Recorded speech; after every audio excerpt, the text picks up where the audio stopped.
बिस्मिल्लाहिर्रहमानिर्रहीम, अस्सलामुअलैकुम and a very good morning. Espresso में आपको खुश आमदीद कहेंगे। मैं हूँ अरमदास और मैं हूँ इमरान हसन। इस उम्मीद और दुआ के साथ कि आप खैरियत से, आपके नए दिन का आगाज़ अच्छे से हुआ है, नहीं हुआ तो करने के लिए आपके साथ मौजूद हैं। कल PSL 8 का मेला शुरू हो गया। मेला कहें, इवेंट कहें, क्या कहें, फेस्टिविटी कहें, बिल्कुल उसका आगाज़ हो गया। एक ज़बरदस्त सी, जिसे क्या कहा जाता है, रंगारंग पुरनूर एक तकरीब हुई, जिसके बाद PSL 8 का बाकायदा तौर पर मुल्तान में मैदान सजा। इस इफ्तिताई तकरीब में मौसीकी के तड़के ने यकीनी तौर पे हम कह सकते हैं कि इसके अंदर जान भर दी। स्टेडियम खचाखच भर गया था, हर तरफ हमें शायकीन नज़र आते थे, पाकिस्तान जिंदाबाद के नारे थे। इस इफ्तिताई तकरीब का आगाज़ आयमा बेग ने कौमी तराने से किया।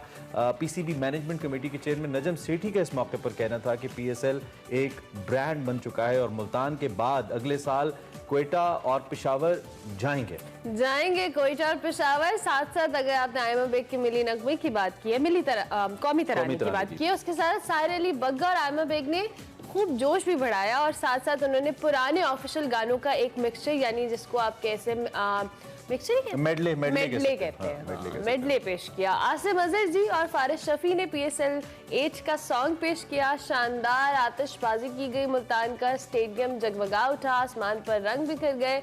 और ये जो इफ्तिताई तकरीब थी, बहुत मुल्तान में ऑब्वियसली पहली बार इस तरह का कोई इवेंट हुआ है। PSL की हवाले से बात करें तो वहाँ पे लोगों ने बड़ा एंजॉय किया और ट्विटर पे और इंस्टाग्राम पे बहुत सारे लोग शेयर कर रहे थे कि it's a very good opening ceremony. Obviously इस तरह की फेस्टिविटी और इतने बड़े जो इवेंट का आगाज़ है, इस तरह की फेस्टिविटी से होना एक बहुत खुशाइंद बात है। और उसके बाद फिर क्या हुआ? उसके बाद पाकिस्तान सुपर लीग 8 का हाई वोल्टेज मुकाबला हुआ। पहला मैच लास्ट बॉल फिनिशर, बहुत ही ज़बरदस्त लाहौर वर्सेस मुल्तान ये मैच था। जब मैच शुरू हुआ तो ऐसा लगा कि ये मैच लाहौर कलंदर्स का ही होगा, लाहौर ने इस मैच को जीत लेना है। लेकिन मुल्तान सुल्तान्स की जो परफॉर्मेंस थी उसने लाहौर को थोड़ा सा टफ टाइम दिया, लेकिन उसके बाद लाहौर ने कमबैक किया। अगर हम डिटेल में बात करें तो मुल्तान सुल्तान को सनसनीखेज मुकाबले के बाद लाहौर कलंदर्स ने शिकस्त दी। सुल्तान्स ने पहले टॉस जीता, पहले फील्डिंग का फैसला किया। लाहौर कलंदर्स ने 20 ओवर्स में 6 विकेटों के नुकसान पर 175 रन बनाए, जो एक एस्टिमेटेड मेरे ख्याल में स्कोर से 10-15 रन से कम थे, मुझे लगता है। कोई इट कुड बी 185, 190 जिस तरह से उनकी इनिंग्स चल रही थी। दूसरी जानिब कलंदर्स की जानिब से फखर जमान साहब ने जबरदस्त 66 रन खेले बनाए और मिर्जा बेग ने 30 रन बनाए। जवाब में मुल्तान सुल्तान के जो ओपनर हैं शान मसूद और मोहम्मद रिजवान, उन्होंने 100 रन की ओपनिंग पार्टनरशिप कायम की। एंड वंस अगेन रिजवान भरपूर कलर में हमें नजर आए। शान मसूद 35 पे आउट हुए, रिजवान 75 रन बनाकर आउट हुए। सुल्तान को जो है वो मैच के आखिरी ओवर में 15 रन दरकार थे, लेकिन इनके जो बल्लेबाज थे वो 13 रन ही बना सके। वी स्टिल थॉट कि खुशदिल शाह शायद कर पाएंगे, आखिरी बॉल पे 6 रन चाहिए थे, लेकिन चौका लगा, छक्का लग जाता तो एक ठप्पे की मार थी।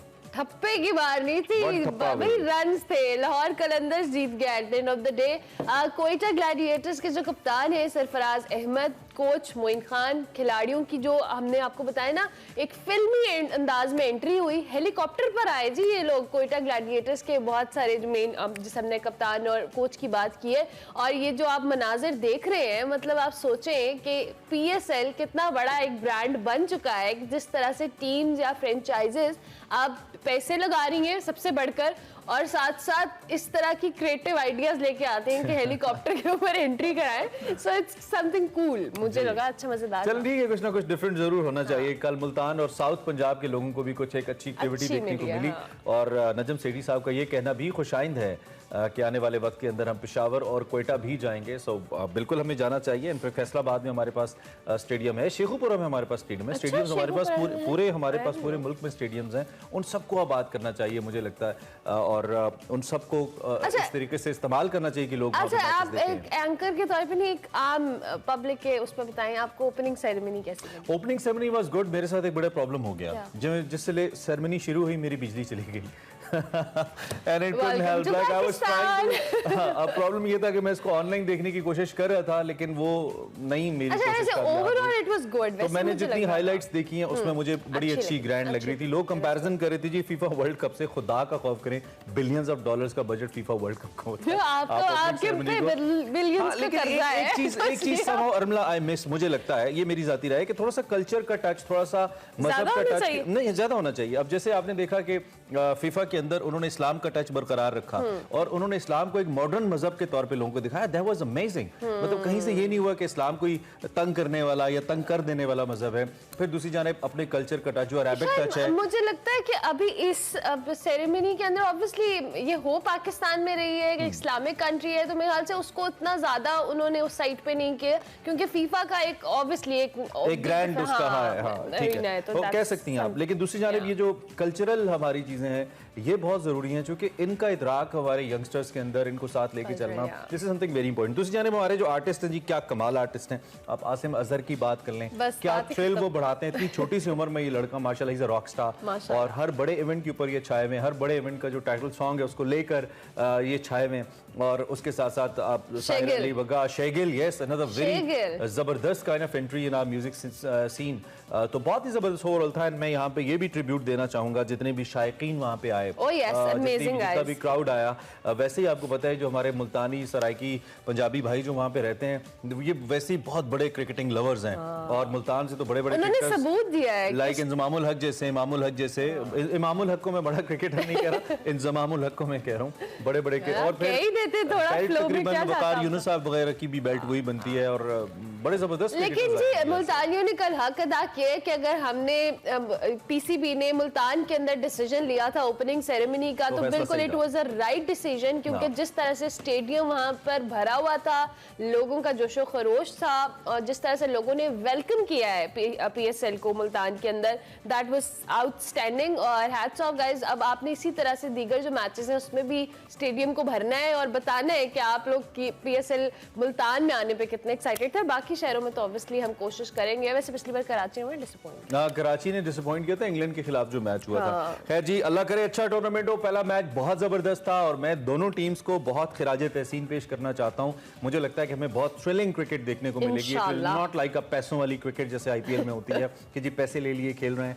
नहीं, ऐसा नहीं है। हर प्लेयर अपनी टीम के लिए जान लगा रहा है, और the best part of PSL is the bowling that Pakistan has. जिस तरह के जबरदस्त बॉलर्स पाकिस्तान के पास हैं, कल भी हमने समीन को देखा जैसे वो बॉल कर रहे थे, बहुत ब्रिलियंट था। हम इन डिटेल बात करेंगे इस पे, तबसरा और अभी हम करनी है इन डिटेल अभी हम डिटेल बात करनी है, अभी तो मोहम्मद में। तो खैर आगे बढ़ते हैं और अब बात कर लेते हैं बैनुल अक़वामी सदाकार, मारूफ अदाकार, बेहतरीन मेज़बान, क्या कहें, उनके पोर्टफोलियो में सब कुछ शामिल है। हॉलीवुड के लिए भी काम किया, और आवाज़ की दुनिया के बादशाह, अगर मैं कहूँ सदाकारी की दुनिया के बादशाह, बेताज बादशाह ज़िया मोहिउद्दीन साहब कल हमसे रुखसत हो गए। उनकी आवाज़ तो यही है, लेकिन वो चले गए। कराची में उन्हें सुपुर्द खाक कर दिया गया। आप इनको जानते हैं, आलमी शोहरत याफ्ता ब्रॉडकास्टर हैं ज़िया मोहिउद्दीन साहब, और मोहल्ले में इन्होंने न सिर्फ ये काम किया है बल्कि इसको आगे मुंतकिल किया है। और कल मैंने जब सोशल मीडिया पे इतने ज़्यादा, तकरीबन हज़ारों की तादाद में लोगों को ये कहते सुना कि ही वाज माई टीचर, तो मैंने कहा कि ज़िया साहब क्या बात है आपकी, क्या खूबसूरत आप पौधे लगा के गए हैं। यकीनी तौर पे ये फलदार दरख्त बनेंगे। दोबारा ज़िया मोहिउद्दीन साहब तो हमें नहीं मिलेंगे, लेकिन आपने जो किया वो याद रखा जाएगा फॉर श्योर। बिल्कुल। इनकी नमाज जनाजा इमाम बारगाह यसरब डिफेंस फेज 4 में अदा की गई, जिसमें रिश्तेदार, दोस्त अहबाब, मुख्तलिफ शोबों की शख्सियात ने बड़ी तादाद में शिरकत की। और उनकी जो शख्सियत के हवाले से, उनके चाहने वालों के मुताबिक, जो ज़िया साहब थे एक अजीम फनकार से ये मुल्क जो है महरूम हो गया। और जो 20 जून 1931 को वो फैसलाबाद में पैदा हुए। 1949 में गवर्नमेंट कॉलेज लाहौर से उन्होंने ग्रेजुएशन किया, ऑस्ट्रेलिया और फिर इंग्लैंड से आला तालीम हासिल की, और 1953 से 56 के दौरान royal academy of dramatic art London से उन्होंने सदाकारी, अदाकारी और हदायतकारी की भी तरबियत हासिल की। तवील अरसे तक बरतानिया में अपनी अदाकारी के जोहर दिखाए और कई मशहूर फिल्मों और ड्रामों में भी परफॉर्म किया उन्होंने। बिल्कुल। और ज़िया मोहिउद्दीन ने 1969 से 1973 तक मशहूर television talk show the Zia Mohiuddin show, if you remember, हमने इसको उस वक्त जब ये नश्र होता था तब तो नहीं देखा, ऑब्वियसली हम पैदा नहीं हुए थे, लेकिन जब ये रिपीट टेलीकास्ट पे पीटीवी पे चलाया जाता था, we used to watch. And I mean, जिस शख्स ने भी टेलीविजन के ऊपर या सदाकारी करनी है, वॉइस ओवर करनी है, वॉइस एक्टिंग करनी है, वो ज़िया मोहिउद्दीन साहब को देखे।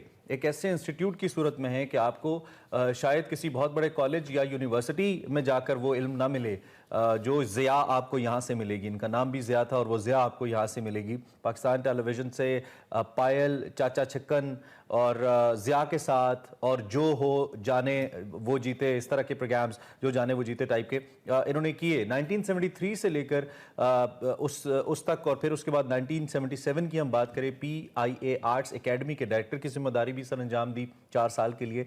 फरवरी 2005 में कराची में national academy of performing arts, जिसे अब नापा कहा जाता है, इसकी बुनियाद रखी। ज़िया मोइनुद्दीन साहब को इस इदारे का उस वक्त सदर बनाया गया, मुसलसल बराजमान रहे इस ओहदे के ऊपर और तादम मर्ग ये सर्विस वो देते रहे, सर अंजाम देते रहे। 2003 में सितारा इम्तियाज़ मिला, 2012 में हिलाल इम्तियाज़ से नवाजा गया, 2017 में जो दुबई में मुकीम पाकिस्तानी कम्युनिटी है उसकी जानिब से उन्हें एक लाइफ टाइम अचीवमेंट अवार्ड भी दिया गया। आई मीन व्हाट नॉट, ऐसी शख्सियात तो अवार्ड्स की क्या मोहताज नहीं होती हैं, तो सच अ ग्रेट पर्सनैलिटी एंड हम कभी नहीं भूलेंगे ज़िया मोइनुद्दीन साहब को, हमेशा जिंदा रहेंगे। चलिए जी, आगे बढ़ते हैं प्रोग्राम में और ऑब्वियसली हमारे पास बहुत कुछ है और ऑब्वियसली हमने सियासत पे भी बात करनी होती है, इकॉनमी के हवाले से भी हम बात करते रहते हैं। आपको दिखाते हैं आज की बड़ी खबर।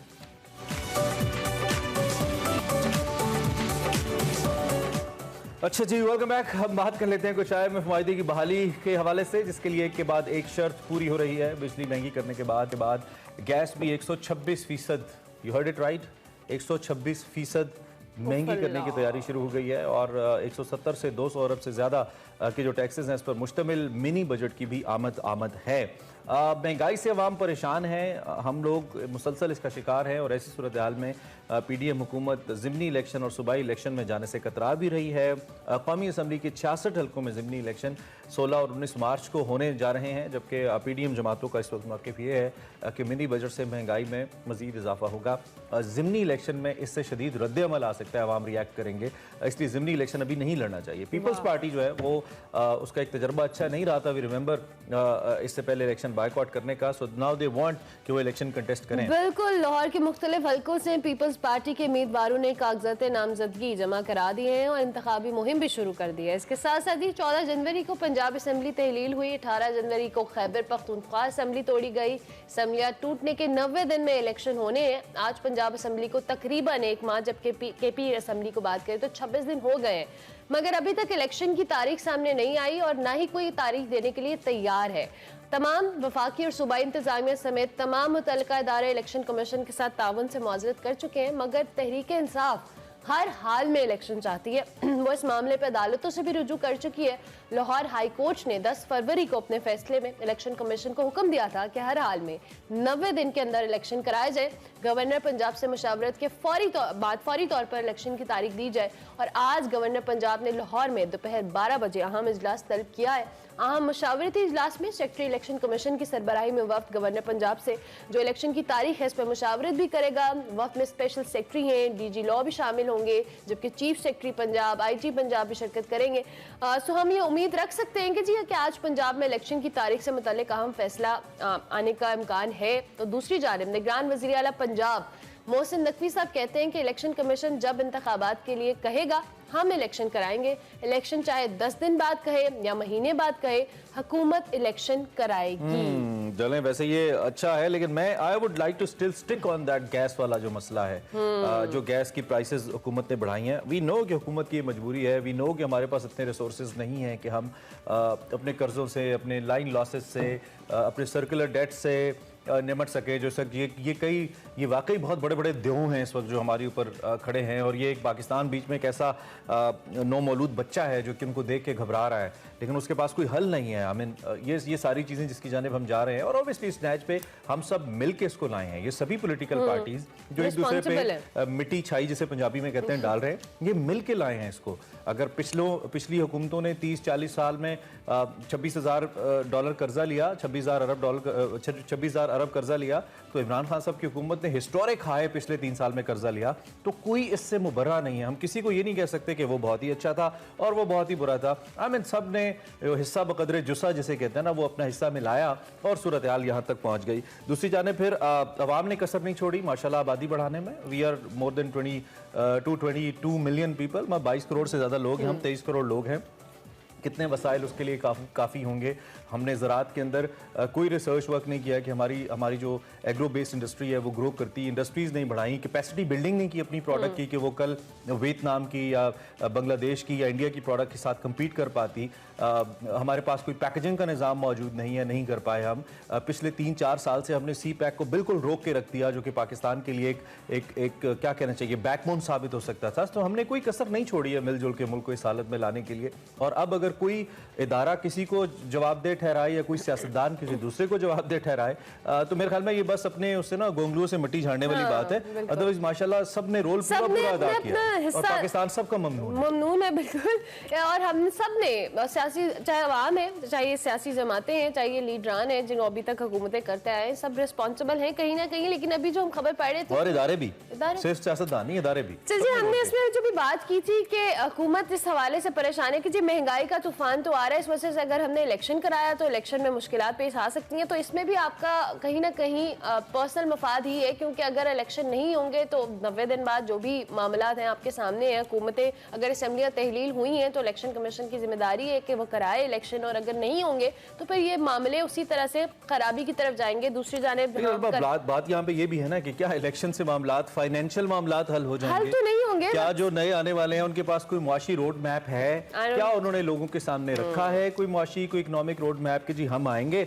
तो इस तरीके से दूध और शहद की नहरें हम अपनी एरिया रगड़ेंगे और नीचे से शहद या ऑयल निकल आएगा। कहते तो इमरान आने से पहले सब यही है। आने से पहले सब यही कहते हैं, एब्सोल्युटली राइट। बट हमारा एक छोटा सा मुतालबा है एक अवाम होने की हैसियत से, एक शहरी होने की हैसियत से, कि जितने भी हमारे सियासतदान हैं, खासतौर पे वो जो इलेक्शन की ज़्यादा डिमांड कर रहे हैं, कोई रोड मैप तो रखें आवाम के सामने, कोई नक्शा तो रखें कि जब हम आएंगे ये हुकूमत ये नहीं कर रही, हम करेंगे, इससे मुल्क में दौलत आना शुरू हो जाएगी, इससे नौकरियां मिलना शुरू हो जाएंगी। प्रॉब्लम ये है, अमला यू राइटली सेड, कि आने से पहले तो सब यही कहते हैं, जब आ जाते हैं उसके बाद वो कहते हैं हमें तो 6 महीने समझ ही नहीं आई कि हाँ, सब्ज बाग ऐसे दिखाए और बाद में उनको लगता है कि पिछली हुकूमतें सारा बिगाड़ पैदा करके गई और हमारे लिए मुश्किलात हो गई। तो जब आप आए थे तब आप ये सोच के क्यों नहीं आए कि पिछली हुकूमत ने कितनी खराबी की थी और उसको आपको ठीक करने के लिए कितना टाइम चाहिए? क्योंकि वही बात है कि जब तक आप आवाम से सच नहीं बोलेंगे, उनको सही एक पिक्चर नहीं देंगे, तब तक वो आप पे ट्रस्ट नहीं करेंगी। और हमारी आवाम, आई डोंट नो, हम सब उसमें शामिल हैं, हम फिर वही कह लेना मोहब्बतों में गिरफ्तार रहते हैं और फिर वही हमें सब्ज बाग नजर आते हैं, हम कहते हैं जी वाह सब ठीक कर देंगे, पर ट्रस्ट मी कुछ ठीक नहीं होता। ये सारी चीजें उसी तरह चलती रहती हैं और ये इनके अपने मफादात होते हैं और हम सब बेवकूफ बनते हैं। लेकिन अनफॉर्चुनेटली ये सिस्टम है और इस सिस्टम का हम भी हिस्सा हैं, आप भी हिस्सा हैं। लेकिन अपनी आंखें, अपने कान, नाक हमें सब खुले रखने चाहिए और एक रियल पिक्चर जो है वो आपको एज अ नेशन समझने की जरूरत है कि आप अपने इन सियासी एफिलिएशंस की वजह से अपने जो भी मामलात खराब करते हैं वो वर्थ इट नहीं होते। और मुआशी तौर पे जैसा कि हमने कहा भाई कीमतें बढ़ रही हैं, गैस की कीमतें, बिजली की कीमतें, हम कंजर्वेशन की तो ऑलरेडी बात करते हैं, लेकिन एक गरीब क्या करे जो 13-14 हज़ार रुपये जिस गार्ड की सैलरी है या जिस मजदूर की उजरत है वो यकीनी तौर पे मैनेज नहीं कर पा रहा, उसके लिए चीज़ें बहुत मुश्किल है। तो हमने इसमें एक पॉइंट में ज़रूर कहना चाहूँगी कि अब जिस तरह से हमारे सर्कल या फाइनेंसेस मैनेज नहीं हो पा रहे हैं, अगर आप अफोर्ड कर सकते हैं तो आपके घर में जो हाउस हेल्प है या डोमेस्टिक हेल्प है, प्लीज़ ज़रूर उनकी सैलरीज को थोड़ा इंक्रीज करने पे ज़रूर फोकस करें if you can afford it. बिल्कुल, ये बहुत अच्छा मशवरा है अमला हसन का, आप अमल कीजिए। और अगर आपने अभी अभी बढ़ाई है फिर भी वो कह रहे दोबारा बढ़ाएं तो ये आपका साथी मसला है, सॉर्ट आउट करें। हम एक ब्रेक के बाद आते हैं, प्रोग्राम कंटिन्यू करते हैं।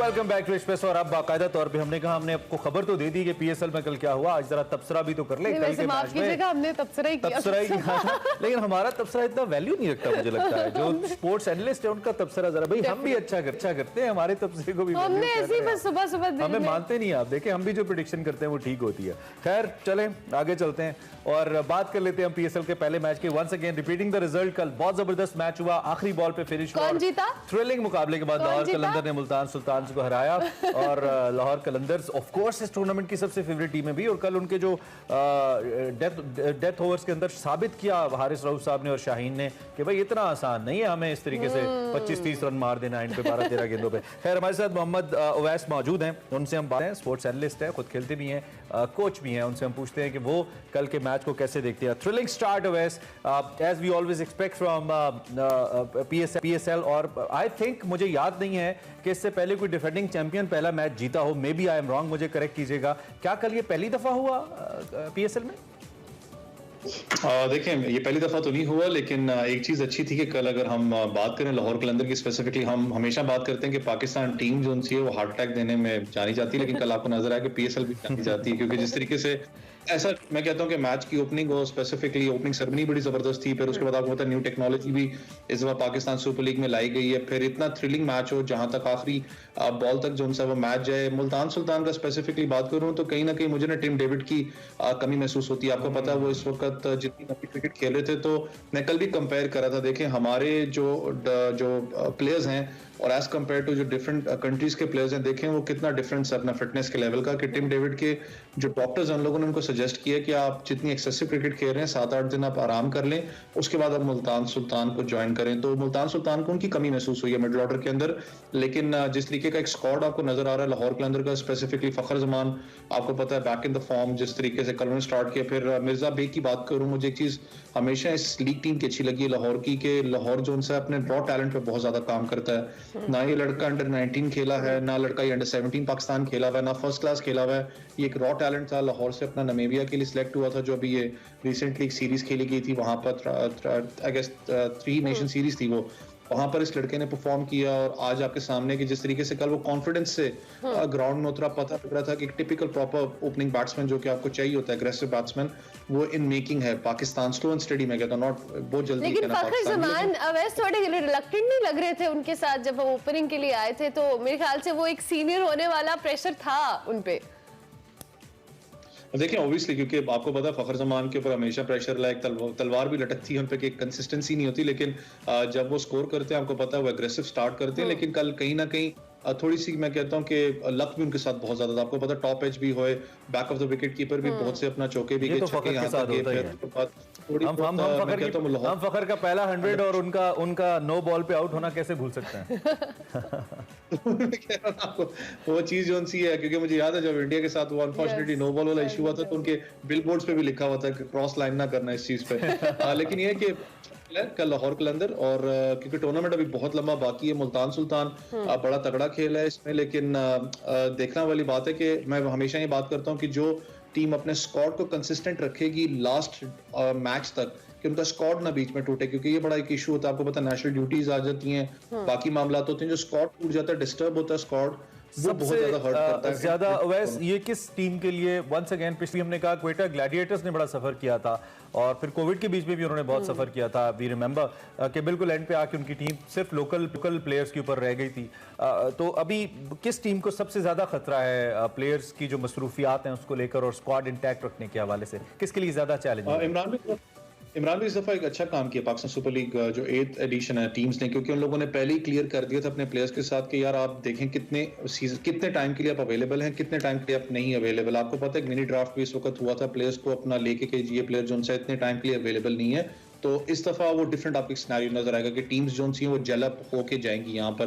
कि कुछ प्लेयर्स जैसे मैंने टिम डेविड की बात की, वो थोड़ा लेट ज्वाइन करेंगे। फिर क्वेटा ग्लैडिएटर्स को एक ब्लो जरूर था, लेकिन उनके पास जो अपना मैं कहता हूँ कि जिस तरीके की उन्होंने अपना रिप्लेसमेंट ली है सनका की, श्रीलंका के आपको पता तगड़े बैट्समैन है, तो उनकी रिप्लेसमेंट वहां पर आ गई। फिर कल हफीज का आपने देखा होगा, मोहम्मद हफीज ने ज्वाइन किया क्वेटा ग्लैडिएटर्स को, एहसन अली जो वो इंजर्ड हो गए थे, तो रिप्लेसमेंट्स तगड़ी आई है इनके पास। और रिप्लेसमेंट्स वो आई है कि जो कि पूरा मैच टूर्नामेंट के लिए क्वेटा या चाहे दूसरी टीम के साथ अवेलेबल होंगी। लेकिन टूर्नामेंट लंबा है, स्टार्ट है, मैं भी लाहौर कलंदर का फैन हूँ, लेकिन जिस तरीके से मैं कहता हूँ कि टूर्नामेंट आगे आगे जाएगा, टीम्स बहुत तगड़ी हैं। लेकिन आज का आपने बता दिया कि आपकी एफिलिएशन जो है वो लाहौर कलंदर के साथ है, तो फिर ठीक है। अब इस्लामाबाद यूनाइटेड के मैच में फिर हम आपको अभी पता नहीं है कि वैस की एफिलिएशन यूनाइटेड के साथ कितनी है? वैस बताइए जरा। मजबूरी है। अच्छा अवैस, अभी हमने मैच में तो बात की है, आपको सब ये बताएं पीएसएल एंथम और ओपनिंग सेरेमनी कैसी लगी? मैंने कल भी अपने तज्जाकार से जरूर पूछा था, मैं आपसे भी जरूर राय लेना चाहूंगी। देखिए मैंने ओपनिंग सेरेमनी तो स्पेसिफिकली अगर सॉन्ग की बात करें तो आपको पता है बहुत ज्यादा एंटिसिपेटेड थे सब लोग कि यार कब आएगा, क्योंकि आखिरी एंड तक इसको रोक के रखा। मेरे क्योंकि खुद भी शो में कुछ पाकिस्तान क्रिकेट बोर्ड के ऑफिशियल्स बैठते हैं, उनसे भी पूछता रहा कि भाई ये तो आपका शो है, बता दें। वो उन्होंने भी नहीं बताया, उन्होंने कहा नहीं जी थोड़ा सा एंटी, ये बहुत बड़ा राज है पाकिस्तान क्रिकेट बोर्ड के अंदर। लेकिन एक अच्छा सॉन्ग है, मैं कहता हूँ कि थोड़ा सा डिफरेंट जरूर था। आपको पता है मिक्स राय आती रहती है कि जी नसीबुल्लाह वाला अच्छा था, वो अच्छा था, लेकिन मैं हमेशा ये बात करता हूँ, देखें चाहे पाकिस्तान सुपर लीग है, इससे आपका एक इमेज जो है ना वो बड़ा पॉजिटिव दुनिया को जाता है। देखें आपको याद हो पिछले जितने पाकिस्तान सुपर लीग हुए हैं उसके अंदर प्लेयर्स की अगर आप बात करें तो प्लेयर्स कम थे।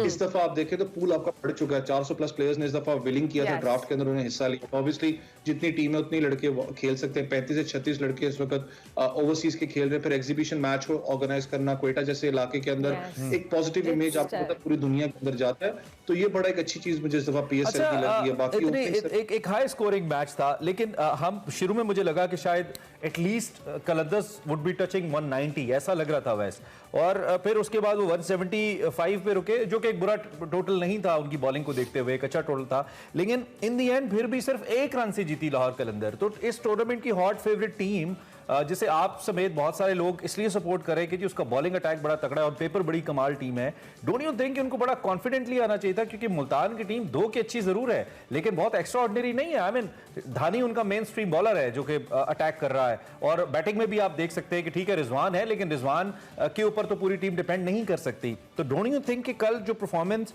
या जिस तरह का एक तगड़ा मैच निकालना चाहिए था पहला कलंदर्स को, वैसा उन्होंने नहीं निकाला, या आपको लगता है नहीं ऐसा ही मुकाबला होना था? देखिए एक चीज तो आपको पता है कि अगर मैं दोनों टीम्स को कंपेयर करूं, ऑब्वियसली लाहौर कलंदर की बॉलिंग लाइनअप ज्यादा स्ट्रांग है एज कंपेयर टू बैटिंग। ठीक है बैटिंग उनकी आपके पता है फखर जमान वगैरह मौजूद है, लेकिन बैटिंग अगर आप एक्सपीरियंस डेप्थ भी देखें तो मुल्तान की बहुत लंबी बैटिंग जाती है। सिर्फ टिम डेविड की कहीं ना कहीं आपको पता कमी, जैसे मैंने कहा कल उनको महसूस हो रही थी। पोलार्ड उनके पास है, डेविड मिलर मौजूद है, एक तगड़ी बैटिंग लाइनअप उनके पास है। बॉलिंग यूनिट स्पेसिफिकली लाहौर का, जैसे आपने बात की, कहीं ना कहीं मैं कहता हूँ कि शायद लाहौर को 10-15 रन से जीतना चाहिए था, जिस तरीके की लाहौर की डेप्थ बॉलिंग लाइनअप है। लेकिन खुशदिल शाह ने, मैं कहता हूं जिस तरीके से इनिंग्स खेली है, या पोलार्ड आपको पता आखिरी तक ले गए हुए थे, अगर वो रन आउट ना होते तो आपको पता वो ऑलमोस्ट मैच ले गए हुए थे। लेकिन फखर जमान ने जिस तरीके से अपना डेप्थ के अंदर what about Hussain Talat cameo?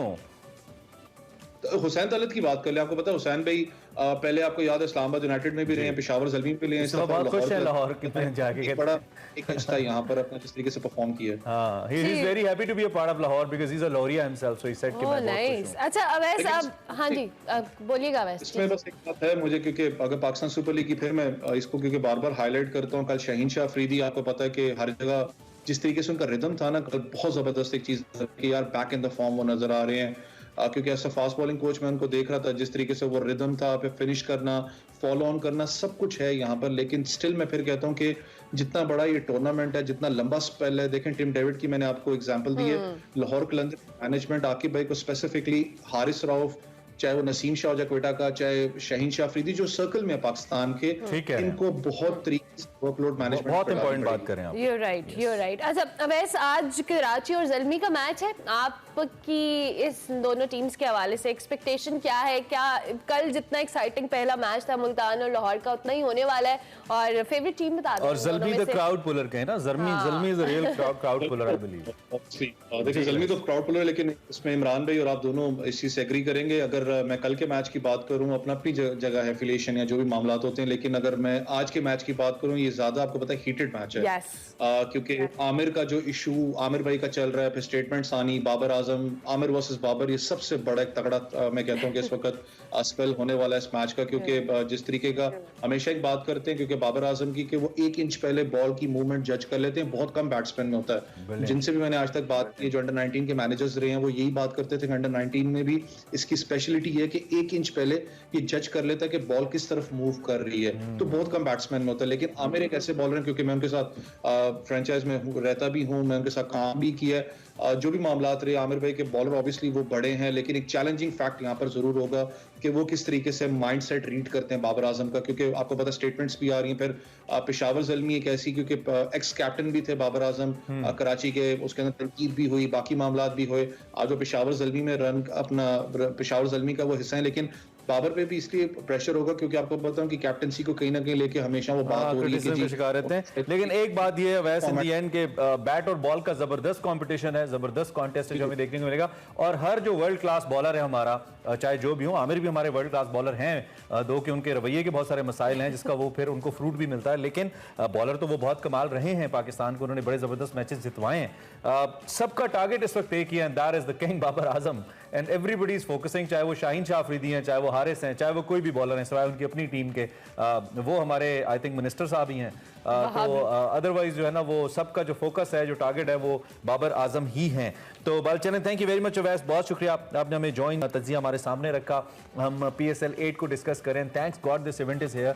हर वक्त चैनल्स पे सियासत की बातें देख के मतलब जिसे कहते हैं ना बंदा पक जाता है। सो मैं थोड़ा सा अच्छा फील करूं कि at least we have an event for a month, Allah करे बहुत अच्छे से हो। तमाम पाकिस्तानियों से बल्कि मैं ये भी गुजारिश करूंगा कि हमारा इवेंट है, इसकी हिफाजत कीजिएगा, ज़रा विजिलेंट रहिएगा ताकि कामयाबी से ये और भरपूर रिस्पॉन्स भी दीजिएगा। स्टेडियम्स भरने हैं आपने। चलिए जी ब्रेक लेते हैं, ब्रेक के बाद वापस welcome back to Expresso. Break के बाद वापस आ चुके हैं जी, और अब आपको दिखाएंगे हमारा सेगमेंट फैशन और फन, जिसमें निम्रा नासिर आज बहुत सारी लड़कियों और खवातीन का जो मसला होता है ना, बालों की हेल्थ और आपकी स्कैल्प पे जो ड्राइनेस होती है, उसके हवाले से आज हमें कुछ टिप्स देने वाली हैं। देखते हैं आज के सेगमेंट फैशन और फन।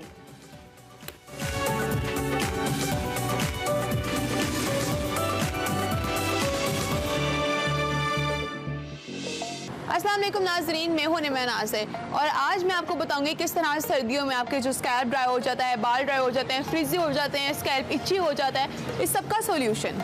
बालों को स्टाइल करके तो बाल बहुत अच्छे लगते हैं, लेकिन हर दफ़ा हीट अप्लाई करना कोई परमानेंट सोल्यूशन नहीं है इसका।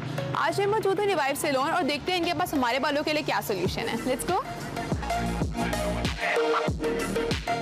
अस्सलाम वालेकुम निम्रा, हाउ आर यू? बिल्कुल ठीक है, आप कैसे हैं? अल्लाह का शुक्र, ठीक ठाक। अच्छा शुमाइला, ये देखें मेरे बाल बहुत ज़्यादा ड्राई फ्रिजी हो चुके हैं।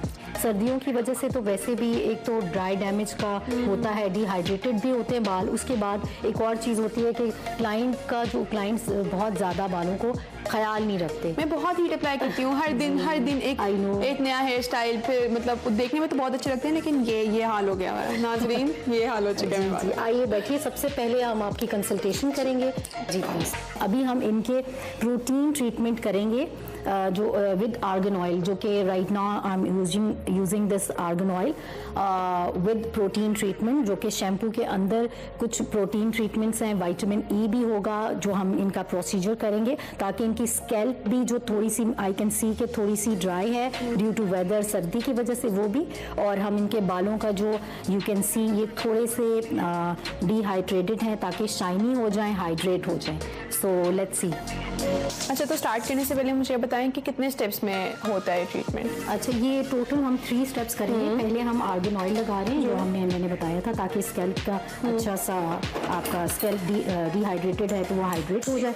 जी अभी आर्गन ऑयल मैं इनकी स्कैल्प पे लगा रही हूँ ताकि अच्छे से आप इनकी स्कैल्प जो है हाइड्रेट हो जाए और साथ में इनके बालों में भी हल्की सी शाइन आ जाए। तो ये हमने उसी तरह अप्लाई करने से हमारी अम्मियाँ हमारे सरों में तेल अप्लाई करती हैं, बिल्कुल वैसे इसकी एप्लीकेशन। अगर आप मस्टर्ड ऑयल ले लें, कोकोनट ऑयल मिला लें सेम रेशो के अंदर, उसके अंदर मेथी दाना, ये इस तरह की मेथी दाना पका और प्याज को अच्छा सा छान के, यानी प्याज को ग्राइंड करके छान के उसके अंदर अच्छा सा पका के उसको छान लें और बना के रख लें, क्योंकि प्याज भी बहुत अच्छा है। जो बालों का हेयर फॉल आजकल हो रहा है वो भी काफ़ी हद तक रुक जाता है, बहुत काफ़ी हद तक। तो मतलब अगर आपके पास आर्गन ऑयल नहीं अवेलेबल तो हम लोग पंसारी की दुकान से सब मिल जाएगा, ये सब कुछ भी कर सकते हैं इसके ऑल्टरनेट में। जी अभी हमने आर्गन ऑयल लगाया है, आर्गन ऑयल का इम्प्यूल हमने इनके स्कैल्प पे भी लगाया है और इनके पूरे बालों में एप्लीकेशन कर दी है। बहुत ज़ोर से मसाज नहीं की हमने, बहुत स्पेसिफिक कुछ एरियाज़ होते हैं जो हम उनके हल्की से हमने मसाज किया है इनके स्कैल्प के ऊपर, और 15 मिनट हम इनको लगा कर रखेंगे और फिर हम इनको वॉशिंग यूनिट पे लेके जाएंगे। जी दिस इज़ कैरेटिन शैम्पू, क्योंकि हम कैरेटिन ट्रीटमेंट कर रहे हैं तो कैरेटिन शैम्पू हम लगाएंगे ताकि बाल अच्छे से हाइड्रेटेड रहें, और इसके अंदर कुछ फैटी एसिड्स भी होते हैं ताकि इस बालों के अंदर अच्छे से पेनिट्रेट होके हमें रिज़ल्ट अच्छा मिले। अगर हम शैम्पू लगा रहे हैं उसको अच्छे से, बिकॉज इनके बाल बहुत ज़्यादा लंबे हैं तो इनका ख्याल करना भी बहुत मुश्किल होता है, तो इसलिए बालों से अच्छे से हम पानी से रिंस कर लें ताकि हम बालों में कोई भी केमिकल ना रह सके। अभी हम मास्क लगा रहे हैं, हेयर मास्क। इस हेयर मास्क में मैंने विटामिन ई भी है और विटामिन के भी है, तो ये अभी हम अप्लाई करेंगे। मास्क लगाने का अक्सर लोग मुझसे पूछते हैं कि जी हम कैसे लगाएं। ये देखिएगा, ये आपका स्कैल्प है, स्कैल्प के बाद इतने इंच छोड़ के आप मास्क लगा लें।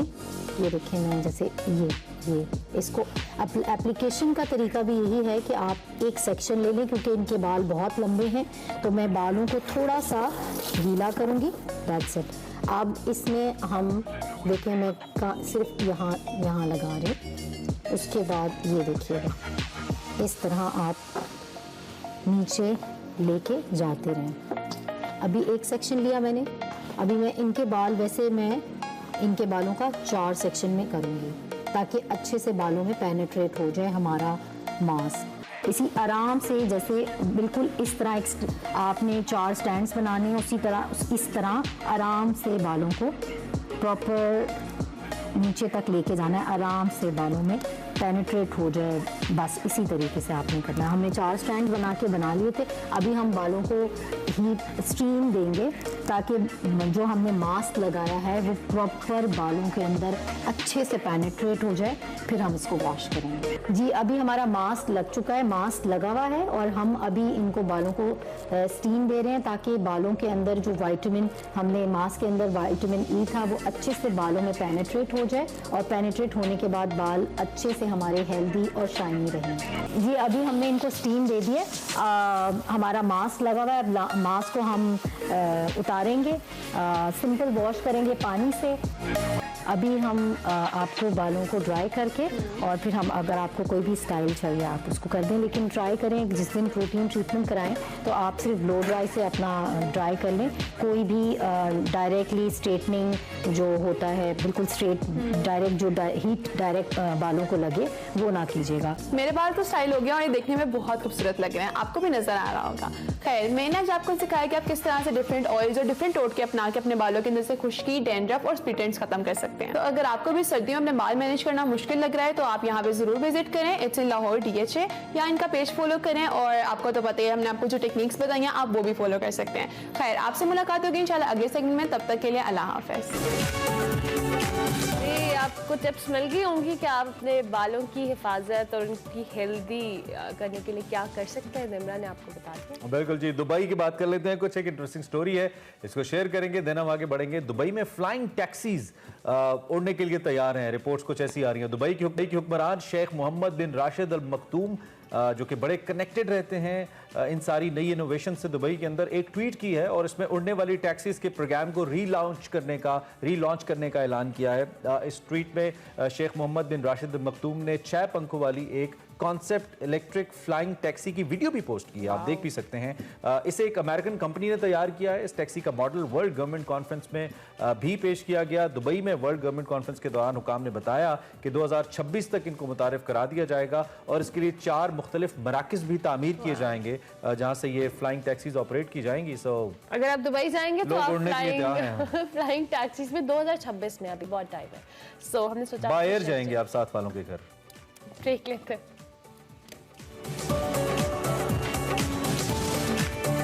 Welcome back. Top of the hour के ऊपर सबसे इंपॉर्टेंट चीज़ के बारे में बात करते हैं जिसे मैं पर्सनली समझता हूं कि सबसे ज़्यादा जिस पे बात होनी चाहिए और वो है इकोनॉमी। IMF मुआहदे की बहाली के लिए एक के बाद एक शर्त हुकूमत पूरी करने की कोशिश कर रही है। आपको हमने पहले भी बताया, बिजली महंगी करने के बाद गैस में भी तकरीबन 126% तक इजाफा किया गया उसकी प्राइसेस के अंदर। ये तैयारी शुरू कर दी गई है, इनफैक्ट प्रोसेस शुरू हो गया है और 170 से 200 अरब रुपए तक के जो टैक्सेस हैं इस पर मुश्तमिल एक मिनी बजट है जो बिल्कुल उड़ान भरने के लिए तैयार है। महंगाई से अवाम परेशान है, हम हमेशा इस पर बात करते हैं। ऐसी सूरत हाल में PDM हुकूमत इलेक्शन की जानिब भी नहीं जा रही है। इसके अलावा मुख्तलिफ जो सियासी सूरत हाल है वो भी आपके सामने हमने रखी है।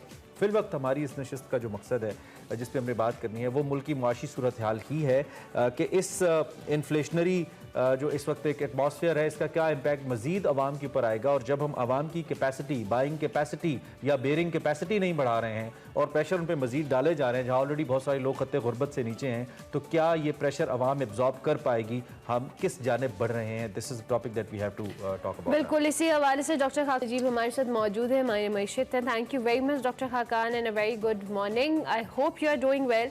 डॉक्टर खाकान, अभी सिचुएशन जो हम बता रहे हैं कि शराइत पूरी होने के बाद साथ ऑब्वियसली यू नो कि महंगाई, और हम अभी गैस की कीमतों में इजाफे के हवाले से बात कर रहे थे, और उसके साथ साथ बिजली एंड ऑल दैट सारी चीज़ें आहिस्ता आहिस्ता टाइम के साथ महंगी हो रही हैं चूँकि हम उन शराइत की जानिब गए हैं। और at the end of the day हमने जो बाइंग कैपेसिटी है वो आवाम की नहीं बढ़ाई एज इमरान सेड। तो इस हवाले से आगाज़ कीजिएगा बात का।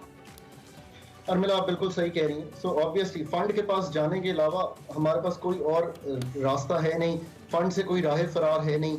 फंड आपको करेक्शंस करने को मांगता है। करेक्शंस क्यों करने को मांगता है?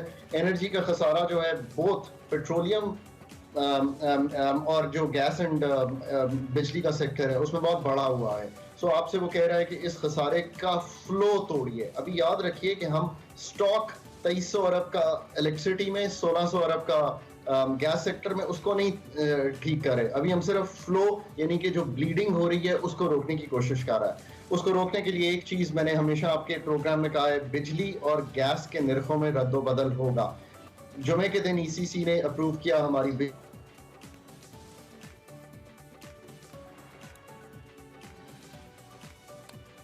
Doctor Khaqan, I think we lost the connection. Doctor Khaqan Najeeb हमारे साथ मौजूद थे, हम रिकनेक्ट करने की कोशिश करते हैं वंस अगैन।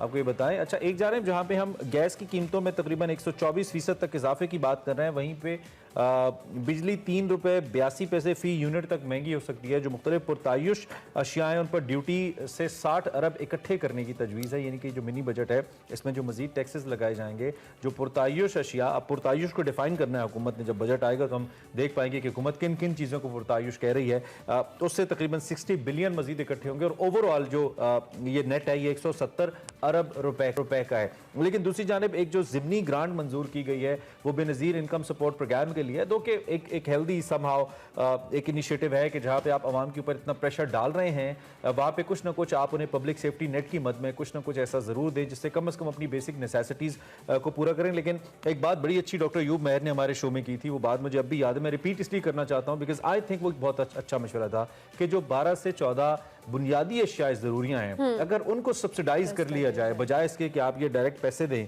अगर उनके ऊपर सब्सिडी दे दी जाए, उनको गरीब की पहुंच में कर दिया जाए, जिसमें ऑब्वियसली आटा है, दालें हैं, चीनी वगैरह, ये 12 से 14 अशिया जो हैं इनको सब्सिडाइज कर लिया जाए तो शायद गरीब की जिंदगी थोड़ी ज्यादा आसान हो जाए, उसका जो ग्रॉसरी बिल है हाँ वो ज्यादा कम हो जाए थोड़ा, क्योंकि ये बेसिक चीजें हैं जो आवाम की पहुंच में अब भी पहुंच से बाहर है। और अगर आप उनका आटा, चीनी, दालें, इस बेसिक चीजों पे अगर आप उनको सब्सिडी दे देते हैं तभी उनकी ये जो मुश्किल है वो आसान होगी, क्योंकि बाकी लग्जरी तो शायद वो अफोर्ड नहीं कर सकते लेकिन एटलीस्ट खाने पीने के मामलात को तो उनके बेहतर तौर पर चल सकते हैं। और इसमें एक और भी है ना कि बाज़ औक़ात अब जैसे पेट्रोल की कीमत बढ़ती है तो लैंड क्रूजर वाले के लिए भी बढ़ती है और बाइक वाले के लिए भी बढ़ती है, तो उसका इम्पैक्ट वो बाइक और कम होती है, तो वाइस वर्सा। बुनियादी तौर पे अगर आप बुनियादी चीज़ों की कीमतों में कमी करेंगे, अमीर आदमी को शायद फर्क ना पड़े क्योंकि बढ़ने से भी नहीं पड़ता, लेकिन गरीब आदमी को डेफिनेटली इससे फर्क पड़ेगा अगर उसका ग्रॉसरी का बिल कम हो जाएगा। और इसके अलावा गरीबी कोई जरूरत भी नहीं है। डॉक्टर खाकान हमारे साथ आ चुके हैं। डॉक्टर खाकान, अपनी बात को वहीं से कंटिन्यू कीजिएगा जहां से आपने छोड़ा था। जैसे मैं कह रहा था कि कोई राह फरार नहीं है IMF के जाने के अलावा। IMF कह रहा है कि आपके जो इतने खसारों का फ्लो है कम से कम उसको तोड़िए। फ्लो से क्या मतलब है? हम 952 अरब रुपए का इस वक्त अगर तब्दीली नहीं करते तो नुकसान करेंगे बिजली के सेक्टर में 952 अरब रुपए। अब आप खुद सोचिए कि अगर आप इतना इनएफिशिएंट सेक्टर चला रहे हैं तो ये मुल्क कैसे चलेगा? उसके लिए एक बिजली में रद्दो बदल हुआ। अब गैस में भी यही सूरत हाल है कि हमने कोई 300-400 अरब रुपए की करेक्शन जो है वो करनी है, वो अब हम करेक्शन करने जा रहे हैं, जिसमें कोशिश की गई है कि जो सार्फिन कम गैस इस्तेमाल करते हैं, हम उनको सोचते हैं कि जो कम इस्तेमाल कर रहे हैं वो ऐसे सार्फिन हैं जो कि प्रॉब्ली लोअर इनकम ब्रैकेट में है। सो अप टू मैं यही देख रहा था 0.9 HM3 जो सार्फिन है उनको प्रोटेक्ट किया गया है, बट ऊपर के जो सार्फिन है वो 2020 सितंबर से गैस की वही कीमत दे रहे हैं, जबकि हर चीज तब्दील हो गई है और उसको तब्दील करने की बात हो रही है। पर बात यहाँ खत्म नहीं होगी। और अर्मिला, मैंने इसीलिए हर दफा आपके प्रोग्राम में एक ही बात कही है, अपना तर्ज जिंदगी बदलेंगे तो ये टाइम राइड आउट करेंगे। कभी भी इस वक्त हुकूमत के पास कोई इंस्ट्रूमेंट नहीं है इस चीज को आप पे ना डालने का, कोई ऐसा इंस्ट्रूमेंट एग्जिस्ट नहीं करता। अगर मैं at the helm of affairs होता तो शायद सितंबर 2020 में ही ये तब्दील कर चुका होता और बिजली को भी ग्रेजुअली बढ़ा चुका होता ताकि आपको ये शॉक इतना बड़ा एकदम ना लगे। ठीक, अच्छा, क्योंकि मैं दूसरी तरफ ये देख रहा हूं कि अगर आपको IMF में नहीं लेके जाता, और ये मैं एडवाइस आज भी कर रहा हूं हुकूमत को, इसमें मुझे कोई आर नहीं है ये कहने में, तो आपकी इन्फ्लेशन घाना और श्रीलंका की तरह 50 और 70% होगी। ये मैं किसी सूरत भी आपको उसमें नहीं ले जा सकता। अगर नहीं ले जा सकता तो मुझे आपको 30-35% की इन्फ्लेशन पे गुजारना है। बट आप अपना तर्ज जिंदगी बदलेंगे तो इसको राइड करेंगे, ये तो पहली बात है। हुकूमत की सतह पर जो मैं देख रहा हूँ 40 अरब रुपया हमने एक्सेसिव रखा है इन दी इनकम सपोर्ट प्रोग्राम। हमारा 360 अरब पे था, अब 400 अरब पे चला जाएगा। But that is not going to shield the many middle class earners of Pakistan, the lower middle class earners. वो तो शील्ड करेगा थोड़ा सा उन अर्नर्स को जो अर्नर्स हैं, 9 मिलियन फैमिलीज को जो अर्नर्स हैं ही नहीं है, या जिनको एक मुश्किल वक्त आ गया है, जिनकी दुकान चली गई है, जिनको अनएम्प्लॉयमेंट करने का सामना है। सो अगर आपने खुद अपने आप को शील्ड करना है तो कंप्लीटली अपना तर्ज अमल बदल दीजिए। हुकूमत के लिए तो देखें अभी कोई और रास्ता नहीं है, IMF का प्रोग्राम शुरू हो जाए। अच्छा, ये भी अभी इतना आसान नहीं है इमरान। ठीक है डॉक्टर साहब, एक तो आपकी बात बिल्कुल दुरुस्त है, इससे मुत्तफिक कोई बगैर रहा नहीं, लेकिन हुकूमत जब आए दिन एक नए वजीर या मुशीर का नोटिफिकेशन जारी करेगी और तारीख की सबसे बड़ी काबीना बना के वज़ीर आज़म साहब बैठेंगे और ऑस्टेरिटी का मैसेज देंगे, आपके एक्शंस मुख्तलिफ हैं आपकी सूरत हाल से, और ऐसी बहुत सारी चीज़ें, मैं इसको पॉलिटिकल करना नहीं चाहता हूँ डिबेट को, लेकिन इट्स अ फैक्ट, आप मुझसे बहुत बेहतर समझते हैं। तो फिर ये अवाम इससे ये मैसेज कैसे लेंगे, खासतौर पर वो अवाम जिसमें बगैर पढ़े लिखों की तादाद पढ़े लिखों से बहुत ज़्यादा है? आप मुझसे बेहतर समझते हैं, नंबर 1। नंबर 2, ये जो सर्कुलर डेट का है पॉइंट, इस पे भी जरा मैं चाहता हूं आप कीजिए, क्योंकि इस पे IMF बड़ा मुसिर था और ये बात भी दुरुस्त है। और 2013 के अंदर जब नून लीग ने हुकूमत संभाली थी तो मुझे याद है कि कुछ 700 अरब कुछ का डेट था जो कि एकदम से पे कर दिया गया था, जिसमें बड़ी तनकीद भी हुई थी।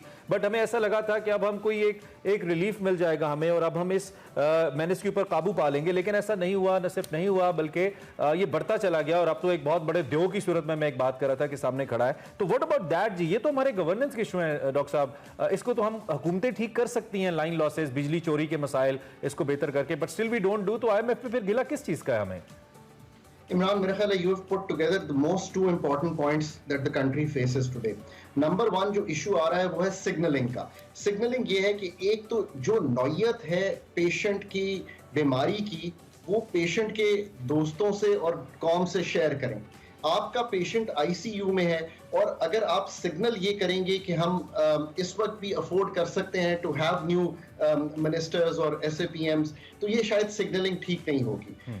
ये बात दुरुस्त है कि शायद उनको उस तरह की मराहत नहीं दी जा रही, या वो काम करेंगे बगैर मराहत के, but signalling is an important thing. मैं तो हमेशा समझता हूँ कि ये मैच्योर लोग हैं और ये जो लीडरशिप्स हैं ये चीज समझते हैं और ये वैसे भी इफेक्टिव हैं। मैंने सरकार में 10-12 साल काम किया, क्या ऐसा कभी हुआ कि कोई MNA हो और ना हो SAPM और वो मेरे दफ्तर आए और मैं उसको रिगार्ड ना दूं? मेरा नहीं ख्याल कि ऐसा कभी भी हुआ, और वो ऑपोजिशन का हो या हुकूमत का हो, मैं उसको काबिल एहतराम समझता हूँ, उसकी बात को वक़्त देता हूँ, वो रिप्रेजेंटेटिव है लोगों का। सो सिग्नलिंग इस हद तक, और दूसरी हद तक कौम को बताएं कि $3 अरब के रिजर्व्स खड़े हैं, बिजली की बत्ती बंद करेंगे तो ऑयल की इंपोर्ट टूटेगी, बाहर नहीं जाएंगे तो तेल नहीं खर्च होगा तो ये इंपोर्ट टूटेगी, कार पूलिंग करेंगे तो ये इंपोर्ट टूटेगी, और खुद करके दिखाएं।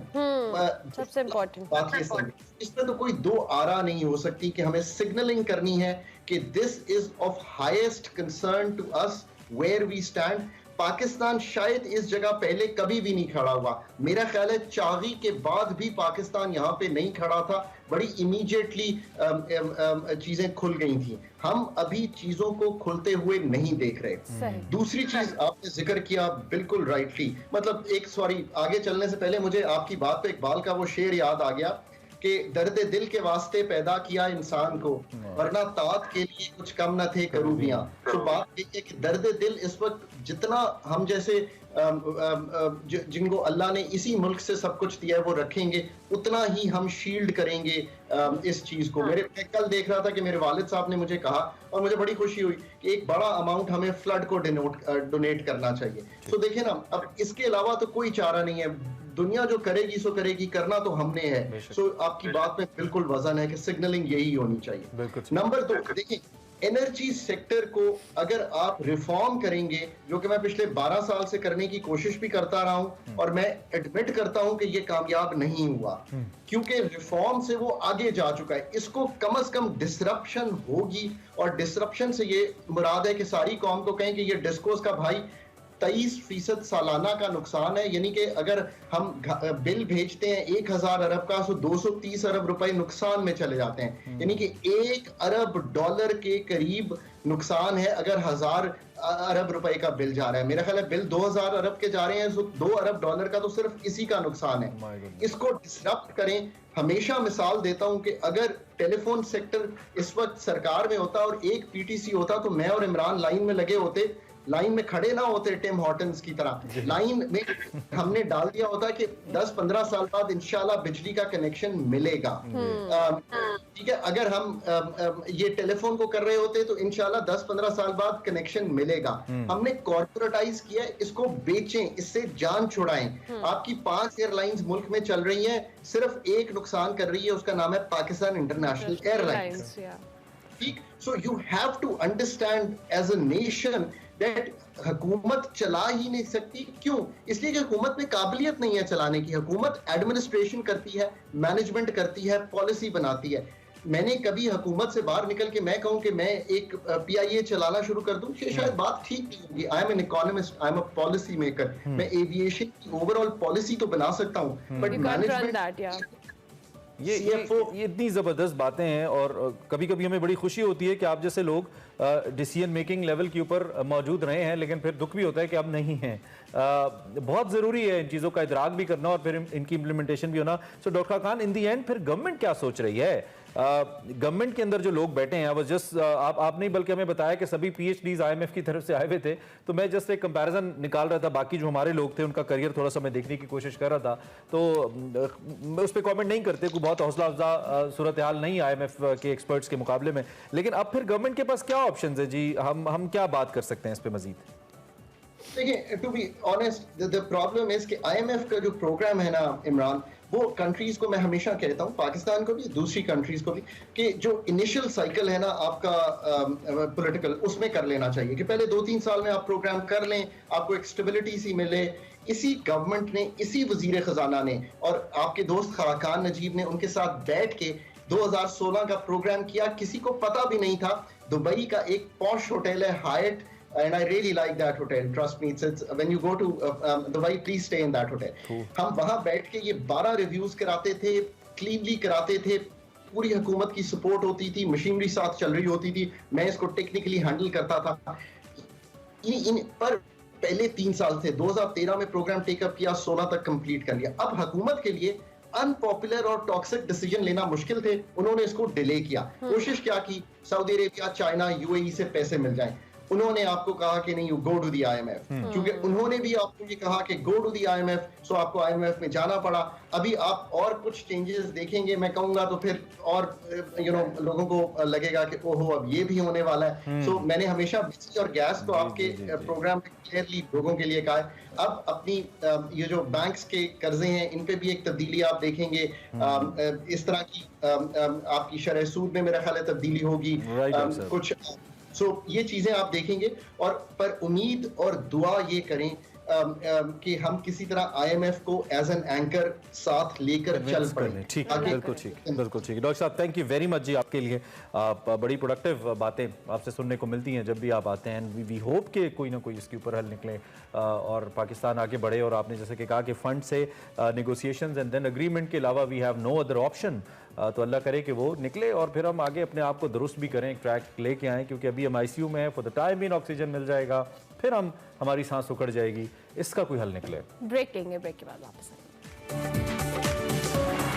Welcome back to Expresso. Program में आगे बढ़ते हैं, बात करते हैं तुर्की और शाम में जो हौलनाक जलजला आया, उससे हलाकतों की तादाद 35,000 से भी बढ़ गई है और लवाहिकीन अभी तक अपने प्यारों की ज़िंदगी की आस लगाए बैठे हैं। मलबे से कई मौजे हो रहे हैं, कई ऐसे वाक़यात सामने आए हैं जिसमें कोई 7 माह का बच्चा जिंदा निकला है, कहीं 5 साल के बच्चे के हवाले से भी खबरें आई हैं कि उसको रेस्क्यू किया गया। हर कोई उम्मीद लगाए बैठा है कि शायद उनका रिश्तेदार जिंदा हो। और रेस्क्यू ऑपरेशन के हवाले से हम बात करेंगे कि क्या सूरत हाल है। आपको पता खूबसूरत है कि पाक फौज और हमारी जो रेस्क्यू 1 और 2 है उसकी टीम्स वहाँ पे मौजूद हैं, रेस्क्यू की कार्रवाइयों में अपना पूरा हिस्सा डाल रही हैं। हमारे साथ डॉक्टर रिजवान नसीर मौजूद है, डीजी रेस्क्यू 1 और 2, उनसे हम बात कर लेते हैं, वो हमें ज्वाइन कर रहे हैं। बहुत शुक्रिया doctor Rizwan, thank you very much. मौजूदा जो सूरत हाल है ऑब्वियसली हौसला अफजा नहीं है, कई दिन गुजर गए हैं ज़लज़ले को आए हुए और वहाँ पर जो रेस्क्यू का प्रोसेस है, और पाकिस्तान से जो टीम्स गई हैं, आप लोगों की जो टीम वहाँ पे कर रही है, क्या सूरत हाल है ताज़ा तरीन, अगर आप हमें बता सकें तो।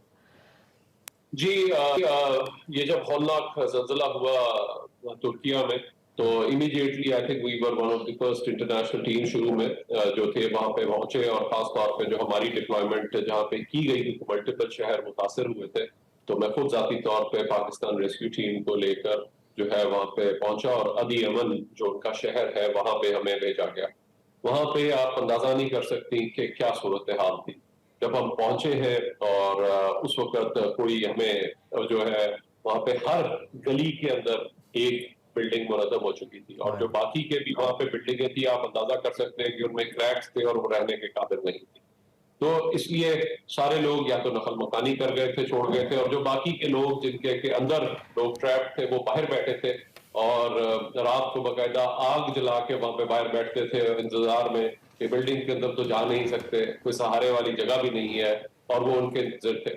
इस दौरान हमारी चूंकि पहली टीम है जनूबी एशिया में जिसको अक़वाम मुत्तहिदा से सर्टिफिकेशन मिली इंसराग से, जो international search and rescue advisory group है, तो हमारे पास specialized light locator, search and rescue के टूल्स, और उसके अलावा बाकायदा एक्सट्रिकेशन के जो टूल्स रिक्वायर्ड होते हैं वो हमारे पास आलात मौजूद थे।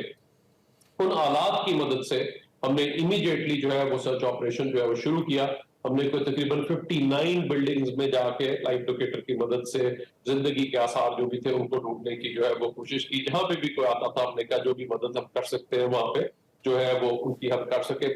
और इस दौरान हमने कोई 3 बिल्डिंगों से 6 लोगों को जिंदा निकाला। याद है कि एक 50 साल खातून थी जिस वक्त उनको निकाला गया, किस तरीके से अंदर जाके कितने घंटों की जिद्दोजहद के बाद उसका बहुत अच्छे तरीके से, और हम वो सोशल मीडिया के थ्रू और आपके ट्विटर के थ्रू भी इनफैक्ट वो मनाजिर डॉक्टर साहब पहुंचते रहे हम तक, और बहुत ज्यादा काबिल तारीफ है। लेकिन ये सानिया इतना बड़ा है कि आप नहीं निमट सकते। मैं अगर आपसे एक अंदाजा पूछूं आपके तजर्बे के मुताबिक, मलबा आपने देखा है और कितनी बड़ी कैटास्ट्रोफी है उसको भी आपने देखा, Majeed sir what do you think कितना ज्यादा नुकसान जानी मजीद हो सकता है आपके ख्याल में? मजीद कितने खुदा न खास्ता इंसान है जो मलबे तले दबे हो सकते हैं, आपका क्या अंदाजा है? और जो मैकेनिज्म रिलीफ का और सर्च ऑपरेशन का अपनाया गया है डॉक्टर साहब, आप समझते हैं कि ये इफेक्टिव है और इससे फायदा हो रहा है वहां पे? जब इसका स्केल देखें और इसका कितना बड़ा है तो ये समझ लें कि एक आप अंदाजा करेंगे, सिर्फ एक शहर की मैं आपको कंडीशन बता रहा हूँ, और इसी तरह के कितने सारे उनके शहर हैं, चाहे हताए देख ले या मुख्तलिफ जो इनके मरकज जो उनके वो मुख्तलिफ शहर हैं जहाँ पे बहुत सारे लोग और वहां पे बड़ा बुरा बहुत तरीके से मुतासर वहां पे हुए हैं। तो आप उससे अंदाजा कर सकते हैं कि कितनी अमवात पॉसिबल है। अभी भी जैसे जैसे वो बिल्डिंगें क्लियर कर रहे हैं, उन्हें सारे एक्सकवेटर्स अब भेज दिए थे, वहां से मलबा क्लियर हो रहा है, उसमें से और लाशें भी निकलेंगी जिनको कि आपके जो है वो ऑब्वियसली जो डेथ टोल है वो और बढ़ेगा। तो ये चीज है जो कि ये प्रोसेस अमल है, बिकॉज जो इनिशियल सर्च एंड रेस्क्यू का ऑपरेशन होता है मैक्सिमम जिंदा लोग आपको मिलते हैं पहले 48 घंटे, फिर 72 घंटे, 5 दिन और मैक्सिमम 7 दिन के अंदर जो है वो होता है। उसके बाद कोई एक आधा को बहुत जाती तौर पे कहीं से निकल आए जिस वक्त आप मलबा क्लियर कर रहे हैं तो, लेकिन मैक्सिमम लाइफ जो है वो इस दौरान जो बचती है जो सर्च एंड रेस्क्यू ऑपरेशन। इसके बाद ऑपरेशन होता है, साथ ही शुरू हो जाता है रिलीफ का, कि इन लोगों को रहने के काबिल नहीं है, पूरे शहर नकल मुकानी कर चुके हैं, तो इन्होंने कहीं ना कहीं जाके कैंप करना है, कहीं पे इनको सेटलमेंट देनी है, ताकि जब तक कि इनका शहर दोबारा से रहने के काबिल नहीं हो सकता तो तब तक वो वहां पे रहेंगे। वहां पे उनको शेल्टर, बिकॉज़ -1 टेंपरेचर था, आप इससे अंदाजा कर सकते हैं। डॉक्टर रिजवान आप हमारे साथ ही मौजूद रहेगा। हमारे साथ डॉक्टर फुरकान हमीद भी मौजूद हैं, सीनियर सहाफ़ी हैं जो टर्की में इस वक्त मौजूद हैं और हमें ऑन एंड ऑफ बताते रहे। Doctor Furqan thank you very much, आपने हमें ज्वाइन किया। अभी डॉक्टर रिजवान नसीर साहब हमें डीजी रेस्क्यू बता रहे थे कि वहाँ पे रेस्क्यू के हवाले से क्या सूरत हाल है। आप भी ऑन ग्राउंड सिचुएशन देख रहे हैं और वक्त गुजरने के साथ साथ जाहिर है जिंदगी के आसार भी खत्म हो रहे हैं। बहुत सारे लोगों को अभी भी जो कह लें रेस्क्यू तो किया जा रहा है, लेकिन मलबे के नीचे अभी और भी बहुत सारे लोग होंगे। क्या लेटेस्ट अपडेट्स हैं आपके पास जो आप हमारे साथ शेयर कर सकते हैं? देखिए सूरत हाल बहुत ही गंभीर है, इतनी गंभीर है कि इस वक्त जो है हुकूमत की तरफ से जो अदाद शुमार पेश किए जा रहे हैं उनके मुताबिक 31,560 अफराद जो हैं इस वक्त तक जान बाक हो चुके हैं, जबकि 75,000 के करीब जो है अफराद जो है जख्मी हैं। और इसको बचाने का सिलसिला अभी भी जारी है। आज 9वां रोज है और अभी भी मलबे तेले में देख रहे हैं, लाइव जा रहा है मुख्तलिफ टीवी चैनल से, अभी भी लोगों को मलबे तेले से निकाला जा रहा है। इस वक्त 18 साल के एक बच्चे को 9वां रोज है, उसको निकालने की तैयारियां कर ली गई हैं। वो किसी वक्त भी इसको जो है इस मुआवजे के तहत इसका मुआवजा जो है देखा जा सकता है। जी बिल्कुल ठीक है, बिल्कुल ठीक है। अच्छा डॉक्टर इस्बात नसीर, चूंकि आप मैंने कुछ फुटेजेस में लोगों को आपको मिलते हुए आंसुओं के साथ पाकिस्तान की रेस्क्यू टीम का शुक्रिया अदा करते हुए देखा है। बहुत मजबूर लोग हैं और ये वो लोग हैं जो अपनी जिंदगी में बहुत बेहतर तरीके से रह रहे थे। एक हंसता बसता घर था, लेकिन अचानक एक चंद सेकंड के झटके ने इनकी जिंदगी को तब्दील करके रख दिया। अब शायद दोबारा ये कभी भी वैसे ना जी पाए जैसे पहले जी रहे थे। लोगों का क्या रिस्पॉन्स था जी? आपका फर्स्ट हैंड एक्सपीरियंस क्या रहा when you have seen people, जब आपने रेस्क्यू किया और खासतौर पे वो लोग जो बेबसी की तस्वीर हैं, अपने घरों के गिरे हुए और अपने रिश्तेदारों को मरे हुए देख रहे हैं? जी मेरे ख्याल से इस सूरत हाल में तो आप जो अल्फाज नहीं है मुझे बयान करने के, जो आप इतने डेस्परेट थे और जैसे जैसे 5 से 7 दिन गुजरते गए उनकी अब डेस्परेशन बढ़ती चली गई और जो उनके ऑब्वियसली जज्बात थे कि बाहर ठंड थी, रात भर वो बैठे रहते थे इसी आस में कि शायद उनका जिंदा वहां से बाहर निकल आए। और तो वो जो जज्बात हमारे पास डेस्परेटली, हमारा चूंकि सेंटर भी बिल्कुल वहां पे मेन पे था जहाँ पे गवर्नर साहब जो उनका है वहां पे सूबे के, तो वहीं पे हमारा सेंटर साथ ही बना हुआ था। तो हर कोई उधर आता था, हमारे पास पहुंचता था सीधा कि यहाँ पे बिल्डिंग के अंदर मेरा कोई जिंदा होगा, प्लीज मेरे साथ आए, उसको ढूंढने में जो है मदद करें। तो वो हमने जिस तरीके से जो वहां पे सारी सूरत हाल देखी है और उनके जो उनको अल्फाज में बयान नहीं किया जा सकता। और आप अंदर से अंदाजा करें, ना उनके पास इस वक्त बिजली है, ना पानी था 5 दिन, टेम्परेचर आपने देख लिया। लोग, बहुत सारे लोग तुर्किया से मोबिलाइज होकर वहां तक पहुंचे, जो भी खाना पानी लेकर आ सकते थे वो ला के उन्होंने राशन करने की कोशिश की ताकि वहां पे लोगों को। डॉक्टर रिजवान, मेरा अगला सवाल भी यही था कि ऑब्वियसली वहां पे लोग अपने तौर पे हेल्प तो करना चाहते हैं, पाकिस्तान से भी बहुत सारे लोग वॉलंटियर करना चाहते हैं, ऑब्वियसली वो एक मैकेनिज्म है, बट जो लोग वहां पे इमदाद पहुंचाना चाह रहे हैं उनके लिए क्या चैलेंजेस हैं, और अगर नहीं है तो क्या प्रोसीजर है, क्योंकि आपकी टीम्स तो ऑलरेडी वहां पे काम कर रही हैं, इस हवाले से भी बताइएगा। देखिए इस वक्त भी हमारी वहां पे टीमें जो स्पेशलाइज्ड सर्च एंड रेस्क्यू की टीमें वो मौजूद है। हमें उन्होंने नई जगह दी जहां पे हताए के एरिया में, जहां पे इस वक्त हमारी भी 2 टीमें मेरे रेस्क्यू के सर्च एंड रेस्क्यू के स्क्वाड अभी भी वहां पे मौजूद है, तो वो तो काम कर रहे हैं। अब इस वक्त जो जरूरत है वो ये है कि अगर आपने देखा हो कि प्राइम मिनिस्टर रिलीफ फंड भी है दूसरे, तो वहां पे बाकायदा जहाजों की जो है वो अद्वियात की भी भिजवाए हैं और सबसे ज्यादा उनको जरूरत है टेंट्स। खाना तो वहां से पहुंच जाता है, यहाँ से उठा के इतना ले जाना मुमकिन नहीं होगा, लेकिन तुर्की के अंदर खाना मौजूद है, वो उन तक पहुंचता है। लेकिन जो असल चीज है उनको इस वक्त आई थिंक विंटराइज्ड टेंट्स की जरूरत है, बिकॉज अभी भी वहां पे ठंड है और वहां पे ये नहीं पता कि कितने अरसे के लिए वहां पे रहना पड़े। और टेंट्स भी इस किस्म की कोशिश करें जिसमें के साइज उनका अच्छा हो, 10 बाय 10 या 10 बाय 12 के, ताकि एक फैमिली या कुछ लोग उसके अंदर रह सके। जरूर जो साहिब हैसियत लोग हैं जो आपको देख रहे हैं उनसे यकीनी तौर पे हमारी अपील है कि वो कंट्रीब्यूट करें प्राइम मिनिस्टर रिलीफ फंड के अंदर। डॉक्टर साहब जरा साथ ही रहिएगा, चूंकि सीनियर सहाफी डॉक्टर फुरकान भी हमारे साथ हैं। तो डॉक्टर साहब जिस तरीके से तुर्की की मकामी हुकूमत ने इस अमल से निपटा है अब तक, आप क्या उससे मुतमईन है बीइंग अ जर्नलिस्ट, और आपको लगता है कि इस साने की जो शिद्दत है उसका मदावा तो नहीं था, लेकिन उसको कम करने के लिए कुछ ना कुछ मुआवनत जरूर हो सकती है इसके बाद, या आपको लगता है कि नहीं इससे मजीद जो इकदाम है उनको तेज करना चाहिए? कैसे आप ऑब्जर्व कर रहे हैं? जी डॉक्टर फरकान। हाँ जी, देखा जाए सूरत हाल जो है आपने देखा होगा कि 2 ज़लज़ले आए थे, एक ज़लज़ला नहीं था, क्योंकि हमारे यहाँ यही कह रहे आफ्टर शॉक्स का सिलसिला जारी,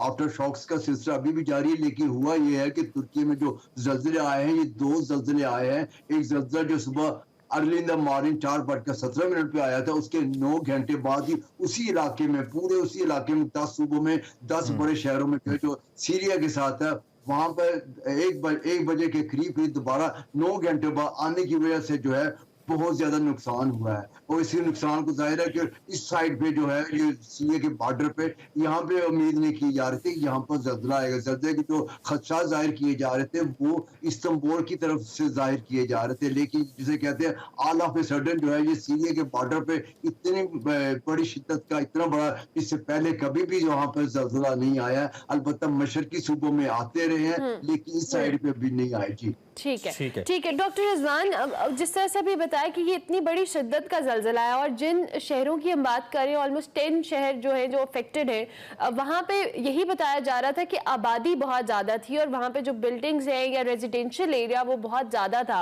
आपके मुताबिक ये जो अब ऑब्वियसली आपने कहा कि रेस्क्यू तो किया जा रहा है, लेकिन मज़ीद कितना टाइम दरकार होगा? ऑब्वियसली कि बहुत बड़े पैमाने पर तबाही हुई है और यहाँ से लोगों को रेस्क्यू करना, उनको रिहेबिलिटेशन की तरफ लेके जाना इट्सेल्फ बहुत चैलेंजिंग होगा। तो टाइम ऑब्वियसली आप लिमिट उस तरह से तो नहीं दे सकते, लेकिन एक आपने जो ऑन ग्राउंड सिचुएशन देखी है उसके मुताबिक बताइएगा।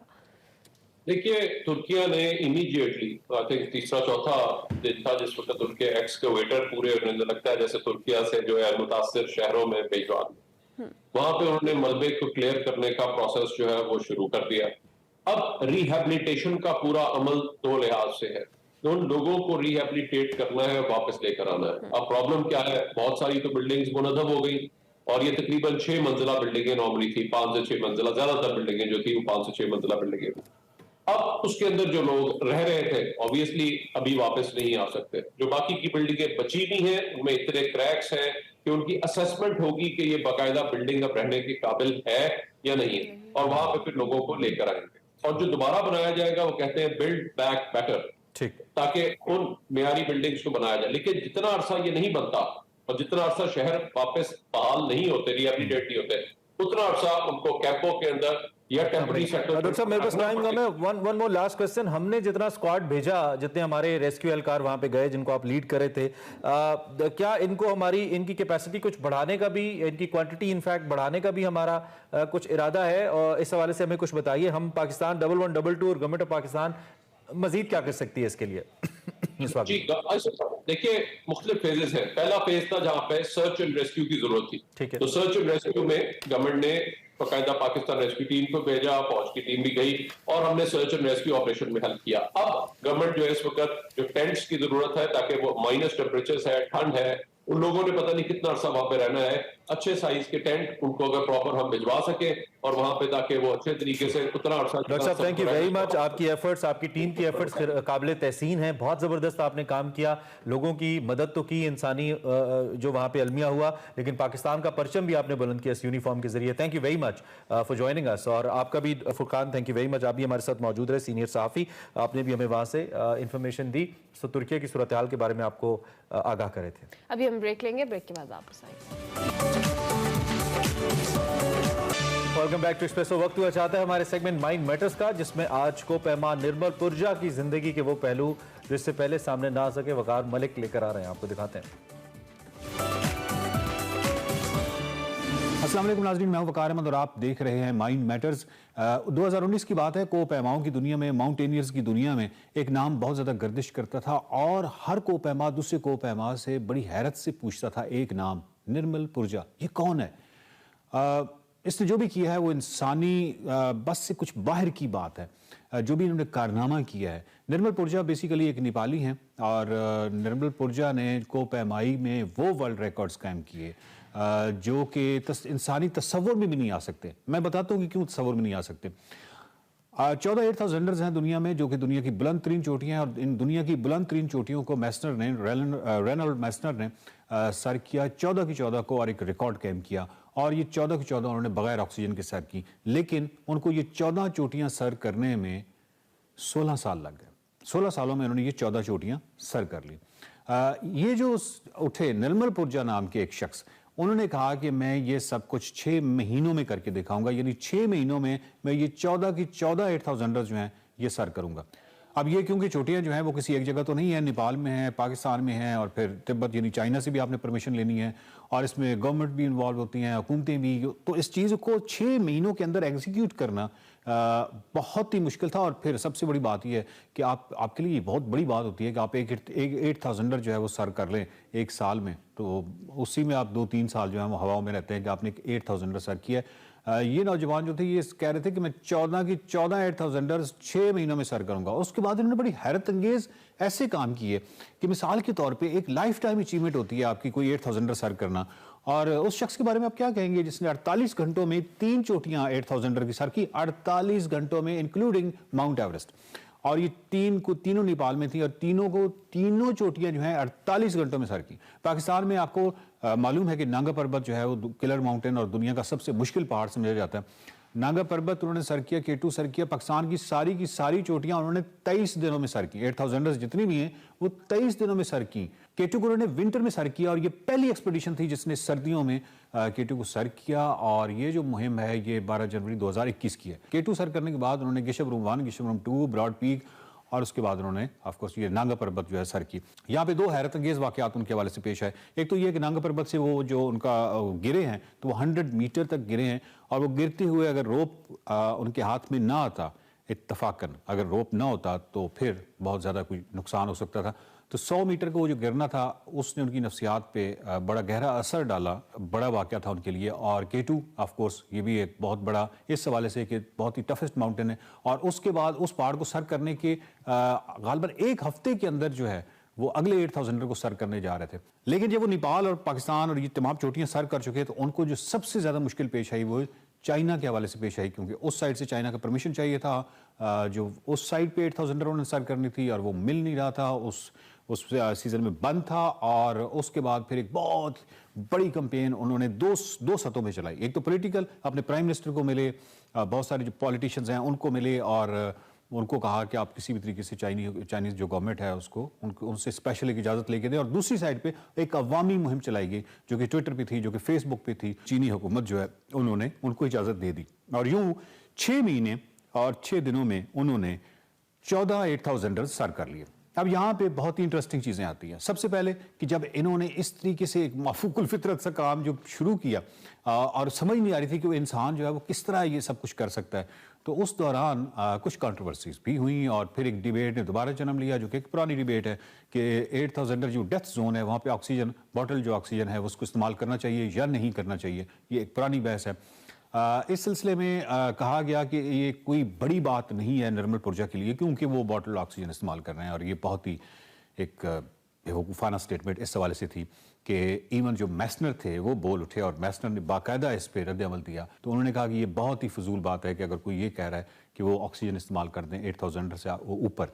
गो के उन्होंने फिर साबित किया 2022 में। ये तो उनका जो प्रोजेक्ट पॉसिबल का नाम था इसका, ये तो उन्होंने प्रोजेक्ट मुकम्मल कर लिया। लेकिन उसके बाद उन्होंने बगैर ऑक्सीजन की 3 चोटियाँ जो हैं वो सर की 2022 में। उन्होंने शर्पस जो हैं जो कि पूरी दुनिया में बहुत मशहूर हैं को पैमाओं के हवाले से, जितने भी मगरबी को पैमा आए उनको कोई भी चोटी सर कराने में एक शर्पा का कितना हिस्सा होता है ये आप यकीन कीजिए कि हम तस्वुर भी नहीं कर सकते।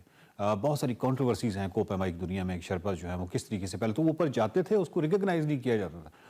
शर्पास के लिए एक बड़ी मामूल की सी चीज़ थी कि माउंट एवरेस्ट के समिट पे चले जाना किसी भी एक्सपीडिशन के साथ, लेकिन उनको रिकग्नाइज नहीं किया जाता। और जितने भी मगरबी को पैमा थे वो बस ये लिख देते थे कि फ़लाँ जगह पे एक शर्पा ने मेरी बड़ी मदद की या फ़लाँ जगह पे एक शर्पा की मदद की वजह से मैं ये कर पाया।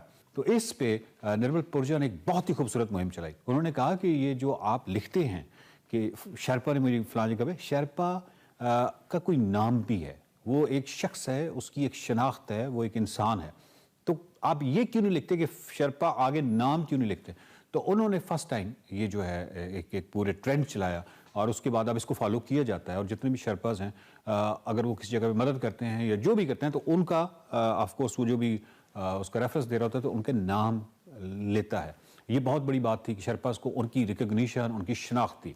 दूसरी बात यह है कि जब ये माउंट एवरेस्ट से वापस आ रहे थे तो माउंट एवरेस्ट से वापस आते हुए उन्होंने एक तस्वीर खींची और जो कि बहुत ज़्यादा वायरल हुई, जो इस वक्त आप देख रहे हैं कि पूरा एक क्यू है, पूरी कतार लगी हुई है समिट के लिए। माउंट एवरेस्ट पे ऊपर समिट जाने के लिए एक बहुत ज़्यादा रश था और यहाँ पे ये पीछे मुड़े और ये एक तस्वीर खींची और ये बहुत ही वायरल हुई। और निर्मल ने जो काम किया है 6 महीनों के अंदर, 6 महीने 6 दिनों के अंदर 14 8000 को सर करने का, ये इतना एक गैर मामूली काम है जिसकी जितनी पजीराई की जाए कम है कि उन्होंने जो इंसानी लिमिट्स हैं उनको ऐसा चैलेंज किया और फिर करके दिखाया। और इसके पीछे जो उनकी मेहनत है वो कितनी तवील जद्दोजहद है, कितनी तवील मेहनत है, उनकी बॉडी जो है किस तरह ये सब कुछ कर पाई। इस सिलसिले में नेटफ्लिक्स पे एक डॉक्यूमेंट्री है 14 पीक्स, वो ज़रूर देखिएगा। देखते रहिए mind manage. Welcome back to Expresso. Program के आखिरी हिस्से में आपको खुशामदीद कहेंगे और अब बात करेंगे बानी पाकिस्तान कायदे आज़म मोहम्मद अली जिन्ना के दरीना साथी और तहरीक पाकिस्तान के मकबूल रहनुमा सरदार अब्दुल रब नश्तर की, जिनकी 65वीं बरसी आज मनाई जा रही है। सरदार अब्दुल रब नश्तर 13 जून 1998 को पेशावर में पैदा हुए। उनका ताल्लुक यूरोप के काकड़ घराने से था और आपने इब्तदाई तालीम आबाई इलाके से हासिल की और पंजाब यूनिवर्सिटी से ग्रेजुएशन मुकम्मल करने के बाद अलीगढ़ से कानून की डिग्री हासिल की। सरदार अब्दुल रब नश्तर ने 1930 में ऑल इंडिया मुस्लिम लीग में बहैसियत कारकुन शमूलियत इख्तियार की और 1927 में अमली सियासत का आगाज किया। आपकी तकरीर में मोहब्बत, उल्फत, भाईचारा, इस्लाम की खुशबू की महक होती थी। वो आखिरी वक्त तक तसव्वुरात इकबाल रहमतुल्लाह अलैह कायदे आज़म की जो क़यादत है उसकी अमीन रहे। आप जवानी में एक उभरते हुए शायर थे, खुशगवार शख्सियत के मालिक थे। 1946 की शिमला कॉन्फ्रेंस में कायदे आज़म अपने साथ जिन 3 मुस्लिम लीग के रहनुमाओं को लेकर गए थे उनमें से एक सरदार अब्दुल रब नश्तर साहब भी थे। आपने जो करारदाद मकासिद थी उसकी मंजूरी में अहम रोल अदा किया। 10 अगस्त 1947 को पाकिस्तान की पहली दस्तूर साज असम्बली की हलफ बर्दारी की तकरीब में जिन 53 आदमियों ने रुकनीत के रजिस्टर पर दस्तखत किए उनमें से भी एक सरदार अब्दुल रब नश्तर मौजूद थे। 14 अगस्त 1947 हम कैसे भूल सकते हैं। इसकी अहम तरीन तकरीब में इंतजामात के लिए कायदे आज़म ने अब्दुल रब नश्तर का इंतखाब किया। हिंदुस्तान की अबूरी हुकूमत में आपके पास वजारत मवासलात रही। क़याम पाकिस्तान के बाद आपको दोबारा से वज़ीर मवासलात बनाया गया। अगस्त से नवंबर तक 1951, 1949 से 51 तक आप बतौर गवर्नर पंजाब की खिदमत सर अंजाम देते रहे। आपको कायदे आज़म के मज़ार में शहीद लियाकत अली ख़ान की कब्र के पहलू में सुपुर्द खाक किया गया। ये भी एजाज़ आपके पास है। और खिदमत के अतराफ़ में कराची का जो नश्तर पार्क है, मशहूर नश्तर रोड है, इसी तरह नश्तर मेडिकल कॉलेज मुल्तान है, ये सभी बड़े जो लैंडमार्क्स हैं ये आपके नाम से मंसूब किए गए हैं, जो कि यकीनी तौर पे आपकी खिदमत के मुकाबले में तो कुछ नहीं है, लेकिन बहरहाल इनको आपके नाम से मंसूब किया गया और आपकी खिदमत याद रखी जाएंगी पाकिस्तान के लिए। आज आपकी बरसी है तो आपको याद कर रहे हैं। आगे बढ़ते हैं और इसके बाद हम बिल्कुल इन दी एंड एक अहम स्टोरी है जिस पर हमने बात करनी है और वो है भारत के हवाले से। भारत का इस वक्त जो नाम निहाद चेहरा है, जिसे वो कहता है कि एक सेकुलर चेहरा है, दुनिया के सामने बेनकाब हो रहा है। मोदी सरकार की जो गासिबाना गिरफ्त है इससे सुप्रीम कोर्ट भी इस वक्त गैर महफूज है और महफूज नहीं है। सरकार के तौर पर मोदी हुकूमत ने बाबरी मस्जिद का मनपसंद जो फैसला सुनाने वाली शख्सियात थी, जो जजेस थे, उनको नवाजने लगी है मोदी हुकूमत। इनमें से 5 में से 3 जजेस ऐसे हैं जिनको रिटायरमेंट पर सरकारी ओहदों और एजाज़ात से नवाज दिया गया है। कुछ रोज़ कबल ये हुआ कि जब रिटायर्ड होने वाले सुप्रीम कोर्ट के जज थे अब्दुल नज़ीर, उनको आंध्र प्रदेश का गवर्नर लगाया गया। चीफ जस्टिस रंजन गोगोई को रिटायरमेंट पर राज्यसभा में खारजा अमूर, इतलात और IT कमेटी के चेयरमैन, जबकि जस्टिस अशोक भूसान को रिटायरमेंट के बाद नेशनल अपीलेट ट्रिब्यूनल का सरबराह मुकर्रर किया गया और ये नवाजा गया है।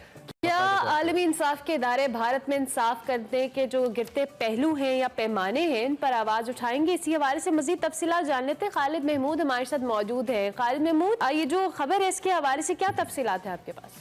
जी देखिए, मोदी सरकार जो भारत में इस वक्त बरसर इक़्तिदार है, ये आए रोज कोई ना कोई ऐसा अमल करते हैं दिल चिकनी होती है।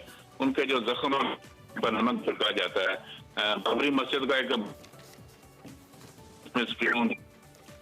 फैसला दिया था कि ये मस्जिद को शहीद करने का फैसला जो है वो दुरुस्त था। और जी खालिद, आपकी आवाज आ रही है? जी आ रही जी जी, बात को मुकम्मल कीजिएगा। जी, उनमें से 3 जज जो थे उनको अहम ओहदे जो है वो दिए गए हैं और जो फैसला सुनाने वाले जज थे उसमें 3 जो अब रिटायर हो चुके हैं उनको एजाजात और नए नए ओहदे उनको नवाजा जा रहा है। कुछ दिन कबल रिटायर होने वाले सुप्रीम कोर्ट जज अब्दुल नजीर को जो है वो आंध्र प्रदेश का गवर्नर बना दिया गया, जबकि इसी तरह chief justice supreme court Ranjan Gogoi को रिटायरमेंट पर राज्यसभा में खारजा अमूर, इतलात और IT कमेटी का चेयरमैन बना दिया गया। इस तरह जस्टिस अशोक भूसान को रिटायरमेंट के बाद नेशनल अपीलेट ट्रिब्यूनल का सरबराह बना दिया। ठीक हो गया। Thank you very much Khalid, बहुत शुक्रिया कि आप इस सवाल बता रहे थे। जी, प्रोग्राम का वक्त खत्म हुआ। हम आपसे कल फिर मिलेंगे और आप PSL का जो मैच होने वाला है उसको देखिएगा। पेशावर ज़ल्मी वर्सेस कराची किंग्स, और कराची में मैच होने जा रहे हैं। कल तक के लिए हमारी तरफ से अल्लाह हाफ़िज़।